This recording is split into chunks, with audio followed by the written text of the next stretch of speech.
Welcome. You're listening to the GrowOrtho Podcast presented by Hip Creative. This podcast is dedicated to those who want to stand strong in their market and be leaders in their community. Now on to the show with your host, Luke Infinger. So Lori, thanks so much for coming in, taking the time to chat with me today. Thank you so much for having me. Yeah. So for those listening or watching, obviously you're with Fishbein Orthodontics and you guys do so much, so well, so many things. And one of the things that you guys do and have done so well is obviously just building the brand. And there's a lot of ways that we do that through digital marketing, internal marketing, but one of the things that you're kind of hyper-focused in is just community outreach. So super excited to kind of go through that today. Yeah, be fun. Yeah, so for those who don't know you, just go ahead and introduce yourself. Tell us a little bit about yourself, your role, and maybe your whole experience with the company, because I know you've been in multiple roles. Mm-hmm.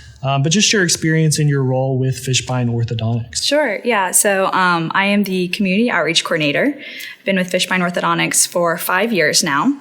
I started off actually in admin and then kind of turned into a financial coordinator role and then eventually got back into marketing. I was actually originally hired for marketing, but back then we had maybe one event quarterly, or, we had maybe a handful of doctors that we would go visit. So at that time, we didn't need me much in marketing. So I started out in admin and kind of worked my way back into it. And now I'm here in community outreach. Within my role, I do anything with outreach to referring dentists, schools, nonprofits, scheduling events, making our own events. So just a little bit of everything. That's awesome. Go into detail, just a typical day. When you come in, what's a typical day look like? Are you going out to offices, schools, and maybe even pre-COVID? What's a typical day look like? Yeah. So now it's a little bit different. I used to have a philosophy that if I'm in my desk, then I'm probably not doing what I should be doing, because as a community outreach coordinator, I need to be out in the community. Yeah. So pre-COVID, I was probably at my desk, once a week. Now it's a little bit different. Everything's, via email, but usually it's coming in and following up on whatever sponsorships that we have going on, whatever events that we have planned, partnerships that we have going. And just, right now my focus is trying to get back out in the community, actually physically versus virtually. So, but yeah, basically just in my car visiting dentists and nonprofits nonstop. Yeah. And how has all of that work benefited the practice just in terms of new patient acquisitions? Obviously there's so many channels, schools, offices, events, but when you guys really started to expand and grow, how did you see the correlation between what you were doing and new patients? Right. So a lot of what we do is not necessarily for a return on investment. For us, it's more so brand recognition. Yeah. So, we love going out to events and them saying, gosh, we've seen you all over the place. One time I had a couple come up and they were literally feel like I've seen you 5 different places this week. I feel like if I asked you to come to my kid's birthday party, you'd say yes. And I said, well, when is it? We'll be there. But so that's kind of what we go for. We want the trust out of the community and we want, that brand recognition, not necessarily the return on investment. It's a little bit harder to track as well. So yeah, that's awesome. That's kind of one thing that I've noticed and a lot of practices struggle with is really being the practice of choice and kind of that household brand.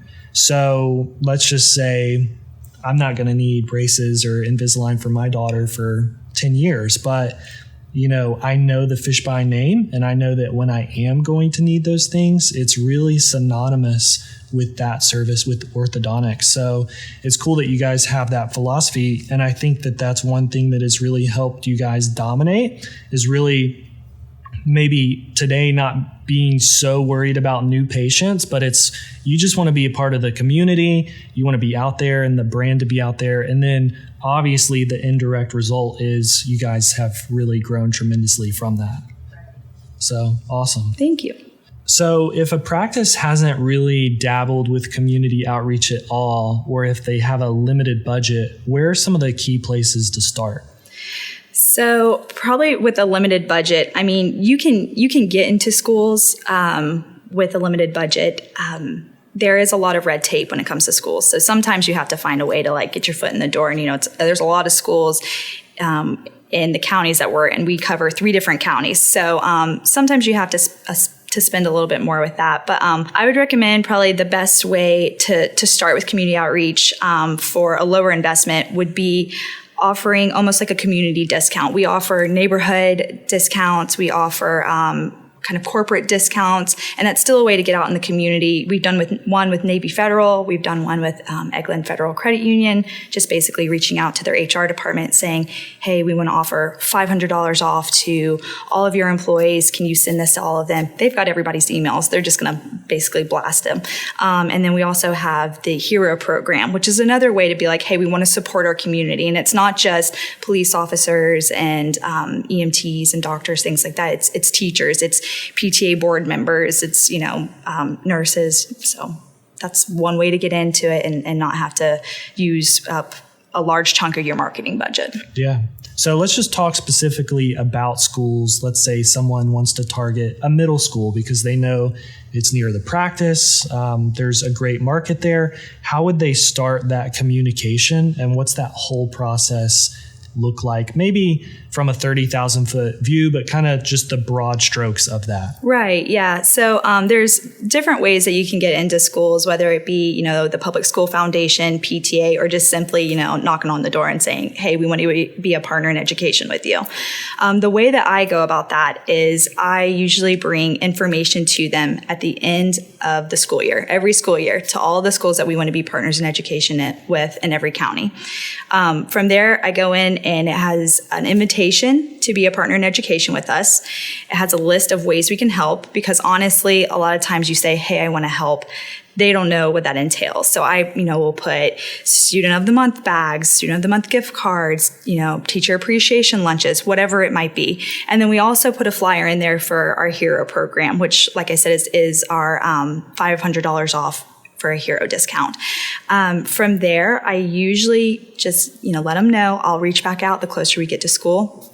There's usually a time period right before school starts back when all of the administrative staff, principals, assistant principals, all of them are back into the schools. About 2 weeks before students come back, that's the prime time to get a hold of them. So that needs to be the time that you're calling them up and kind of getting what you need from them or what they want to be a part of. And you get them locked in as a partner in education.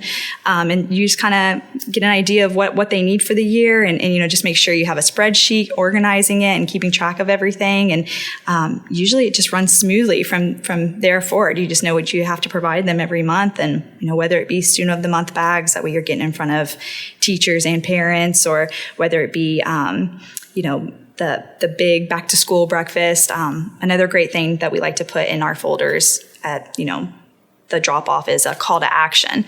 So for instance, this past year we did if you reached out to us by a certain date, then you automatically got bagels and coffee, for a back to school breakfast. Yeah. And that got us 14 schools alone in one county. So, wow. So it works. I mean, you just almost have to nudge them a little bit and tell them what you're going to give, because a lot of times they don't believe you, but you're like, we just want to help. That's awesome.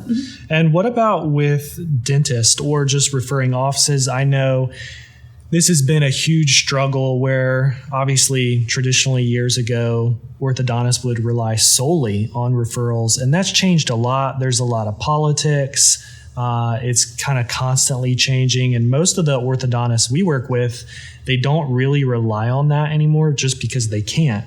And so obviously they're working with us to scale their new patients through marketing. But you guys have done an incredible job, and referral dentists are still a huge part of your new patient and acquisition strategy. So kind of walk us through that, and what's it look like going into a dental office who maybe isn't giving you any referrals? I know you guys still continue to visit them. What's that look like? Yeah, so we just try to love on the dentist as much as we can. Honestly, whether we are getting referrals from them or not, because our philosophy is, we'd rather them say something nice about us than something bad about us. Yeah. So a lot of times, we'll just bring simple gift baskets that we put together, based around a theme, for the month.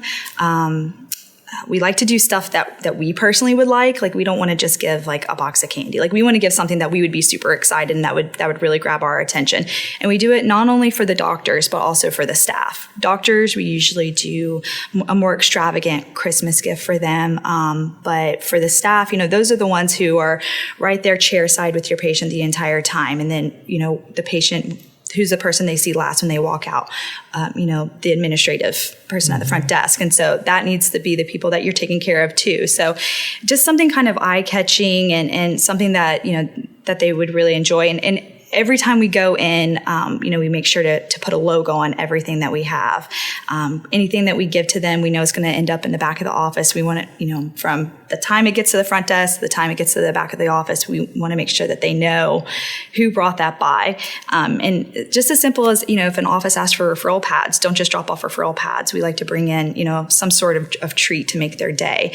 But yeah, just super eye-catching things. Contests, we like to get them involved in contests, whether it be, on Facebook or if we bring them things to do. Also just discounted treatment. They can't really talk about anybody else if they're in your braces, right? So just things like that. Awesome. Cool. And if a new dentist comes to town, how do you guys keep up with new dentists that may open practices? Right. Yeah. So we kind of just find out about dentists through different ways. Dr. Fishbein's really good about, keeping an eye on it.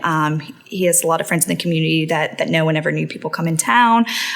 We also just regularly check on all of our offices to see how they're doing, see if anyone new's come in.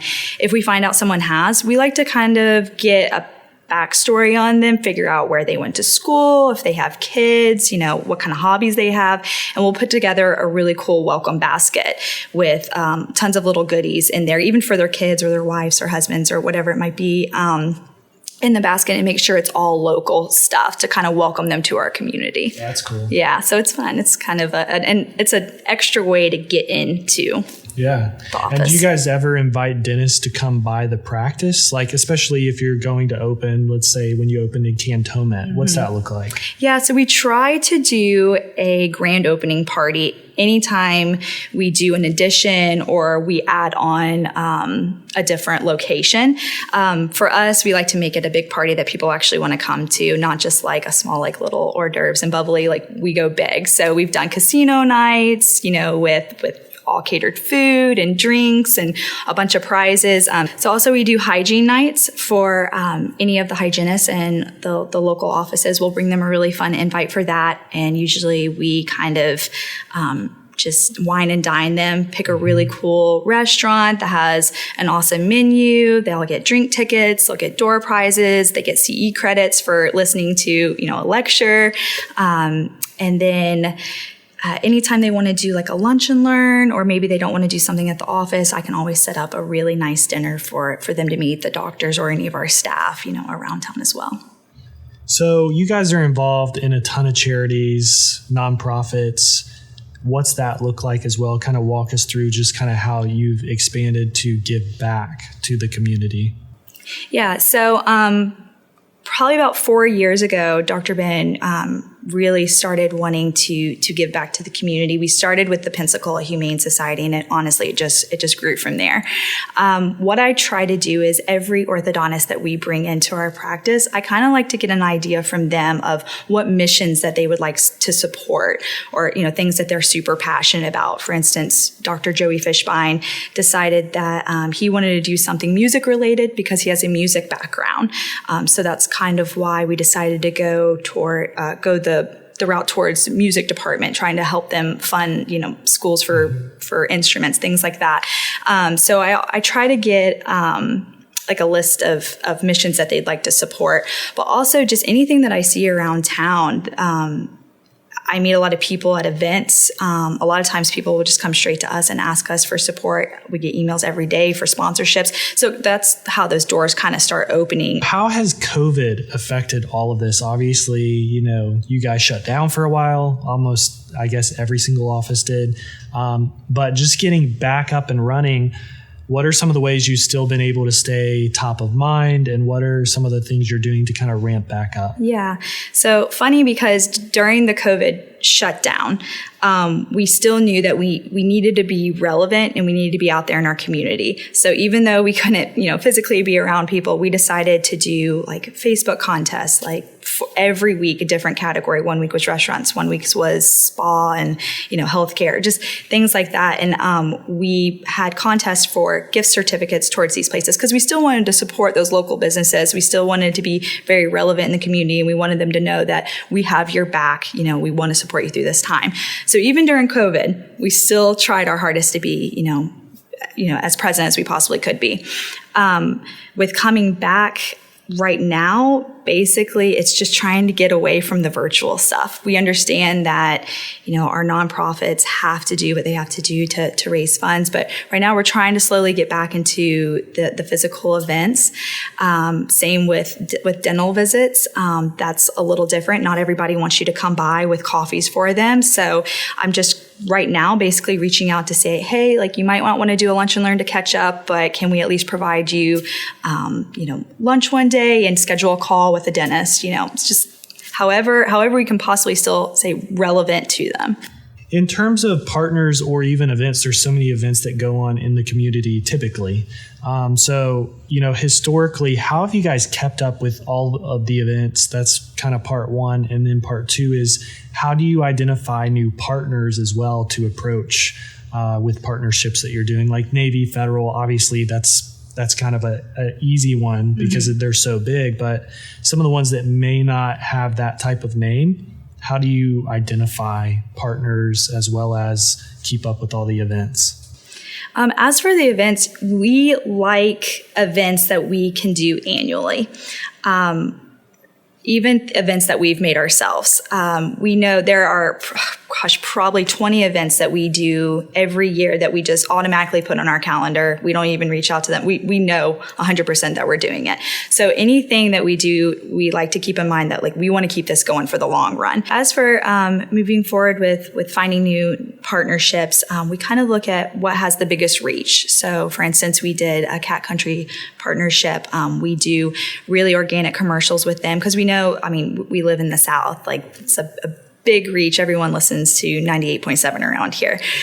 Same with our UWF sports. We do UWF athletics. We do lots of events with them, field trip events, but we also partner with their football team. We kind of wanted to be on their tickets. We wanted to be in front of all of the guests that came in. We wanted them to be able to see us when they came to pick up their season tickets, or on the big Jumbotron for the Smile Cam. We just wanted to get, the biggest reach that we possibly could. And also those are things that people in Pensacola just absolutely love.